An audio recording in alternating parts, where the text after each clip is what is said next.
दिल्ली की हवा सिर्फ धुंध नहीं, हमारी सांसों पर ताला है। एक साइलेंट जहर बन चुकी ये हवा अब धीरे धीरे लोगों की सांसों को निगल रही है। दिल्ली की हवा इस कदर दम घोटू हो चुकी है कि देश के सबसे ऊंचे पद पर बैठे सीजेआई सूर्यकांत भी इससे बच नहीं पाए। सोचिए, अगर 1 घंटे की जहरीली हवा ने सीजेआई को बीमार कर दिया तो उन लोगों का क्या होता होगा जो हर रोज बाहर निकलते हैं, सुबह शाम अपने दफ्तर जाते हैं, दिन भर मेहनत मजदूरी करते हैं, लेकिन अफसोस कि उन लोगों के बारे में सोचने के लिए किसी के पास समय नहीं है, ना तो दिल्ली सरकार के पास, ना ही केंद्र सरकार के पास। ऐसे में सवाल तो यही उठते हैं कि आखिर कब तक दिल्ली के लोगों को यूं घुट घुट कर मरना पड़ेगा? कब तक दिल्ली की जहरीली हवा लोगों की सांसों में घुलकर उन्हें अंदर से खोखला करती रहेगी? आखिर जहरीली हवा से टूट रही सांसों का जिम्मेदार कौन है? नमस्कार, मैं प्रतिमा दत्ता। पिछले कुछ महीनों से दिल्ली के लोग साफ हवा के लिए तरस रहे हैं। बार बार प्रदर्शन कर सरकार को जगाने के बाद भी दिल्ली की हवा में कोई सुधार नहीं हुआ है। इसका नतीजा ये हुआ है कि अब दिल्ली की हवा में महज 1 घंटे सांस लेने में ही तबीयत बिगड़ने लगी है। देश के नए सीजेआई सूर्यकांत की भी तबीयत को इसी दिल्ली की जहरीली हवा ने बीमार बना दिया है, वो भी महज 1 घंटे की सैर से। सेहत बिगड़ी तो उन्हें अपने कामकाज से दूरी बनानी पड़ी, यहां तक कि वर्चुअल सुनवाई पर विचार करने तक नौबत आन पड़ी। अब सवाल यह है कि सीजेआई तो वर्चुअली सुनवाई कर लेंगे, लेकिन उन लोगों का क्या जो सड़कों पर मेहनत मजदूरी करते हैं? उन लोगों का क्या जो ऑटो टैक्सी चलाकर अपने परिवार का पेट भरते हैं? आज की इस वीडियो में हम इन्हीं सब सवालों पर विस्तार से चर्चा करेंगे और जानेंगे कि दिल्ली अब क्यों रहने लायक नहीं रह गई है और क्यों यहाँ के हालात सुधरने की बजाय बिगड़ते जा रहे हैं।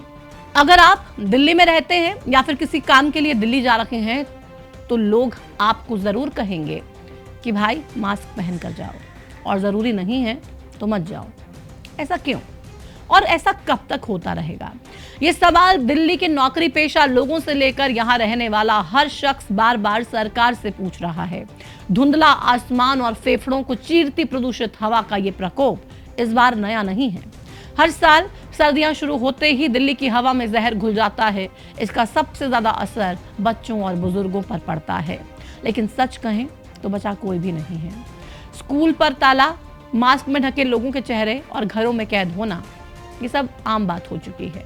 अब जरूरत है स्थायी समाधान की। दिल्ली की जनता लगातार ये सवाल पूछ रही है कि क्या प्रदूषण नियंत्रण पर पर्याप्त कदम उठाए जा रहे हैं? क्या कागजों पर छपी योजनाएं धरातल पर उतर रही हैं या फिर नहीं? आखिर कब तक हवा के नाम पर यूं ही बदनाम रहेगी दिल्ली? क्या लोगों को छोड़ देनी चाहिए हवा में सुधार की आस? एक सवाल केंद्र सरकार से भी है कि अब तो डबल इंजन की सरकार है, फिर भी पॉल्यूशन के खात्मे पर ये खींचतान क्यों हो रही है? खैर, जिम्मेदार लोगों से तो सवालों का सिलसिला जारी रहेगा, लेकिन हमें यह भी समझना होगा कि इस समस्या का हल आरोप लगाने से ज्यादा जवाबदेही तय करना है। क्यों हर साल इसी समय प्रदूषण की चर्चा छिड़ती है और जैसे ही सर्दियां खत्म होती हैं मुद्दा गायब हो जाता है?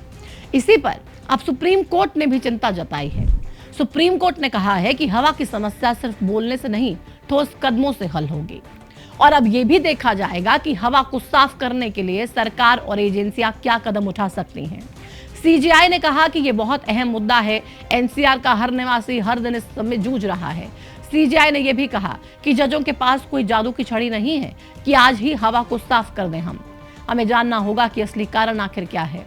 उन्होंने ये सवाल भी पूछा कि हम ऐसा क्या आदेश दें कि आज ही हवा साफ मिल जाए। अगर हम ताज़ा हालातों की बात करें तो दिल्ली में गुरुवार को औसतन AQI का स्तर 355 दर्ज किया गया, जो कि बेहद खराब स्थिति में है। वहीं इसी दिल्ली से सटा हरियाणा का गुरुग्राम शहर देश में प्रदूषित शहरों की लिस्ट में 13वें नंबर पर है, यानी यहाँ की हवा भी सांस लेने लायक नहीं है। Centre for research on energy and clean air की रिपोर्ट में ये सामने आया कि हरियाणा में गुरुग्राम प्रदूषण के मामले में पहले नंबर पर है। इतना पॉल्यूशन है, सरकार के प्रयास जीरो नजर आते हैं।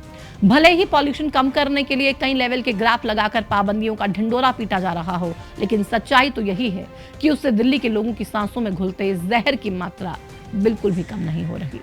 हालांकि ये बात अलग है कि दिल्ली सरकार को शायद पॉल्यूशन की बढ़ती मात्रा दिखाई नहीं दे रही है, इसलिए तो सरकार ने ग्राफ 3 हटाने में बिल्कुल भी संकोच नहीं किया। अब दिल्ली एनसीआर में सिर्फ ग्राफ 1 और ग्राफ 2 की पाबंदियां ही लागू हैं। ऐसे में सवाल तो ये भी पूछा ही जाना चाहिए कि जब देश के चीफ जस्टिस 1 दिन पहले ही महज 1 घंटे में बीमार हो गए, तो फिर सरकार को ये कैसे महसूस हो गया कि पॉल्यूशन कम हो रहा है और ग्रैब 3 हटा देना चाहिए। खैर, समस्याएं अनेक हैं, लेकिन समाधान की खोज पर सबकी नजर टिकी हुई है। कब सरकार कोई ऐसा हल निकाले कि दिल्ली की हवा सांस लेने लायक हो जाए।